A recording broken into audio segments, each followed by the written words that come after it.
আমাদের এই অভিযান অব্যাহত থাকবে। জব্দর এই বিষয়গুলো কি একটু ক্লিয়ার করবেন? যে আসলে বিভিন্ন মেশিনারি যে আমরা দেখলাম যে আসলে এগুলো জব্দ করেছেন না? এই বিষয়গুলো একটু ক্লিয়ার করবেন।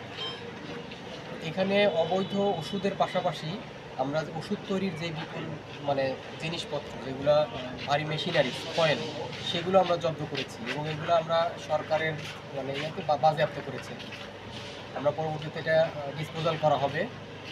আর এই এই যেই কারখানাটি আপনারা পেছনে দেখতে পাচ্ছেন, এরা এখনও উৎপাদন পর্যায়ে যায়নি, কিন্তু তারা অবৈধ নকল ওষুধ তারা সংরক্ষণ করছিল অন্য ব্র্যান্ডের, সেই অপরাধে তাদেরকে দণ্ড দেওয়া হচ্ছে।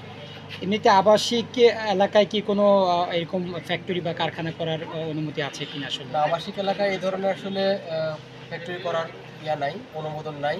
তারা আবাসিক ভবনে এটা করছিল এবং তাদের বিদ্যুৎ সংযোগ বিচ্ছিন্ন করে দেওয়া হয়েছে। জি, ধন্যবাদ। আপনি একটু আপনার নাম পরিচয়টা একটু বলবেন। Mohammad Abu Hasan, executive magistrate, RAB সদর দপ্তর।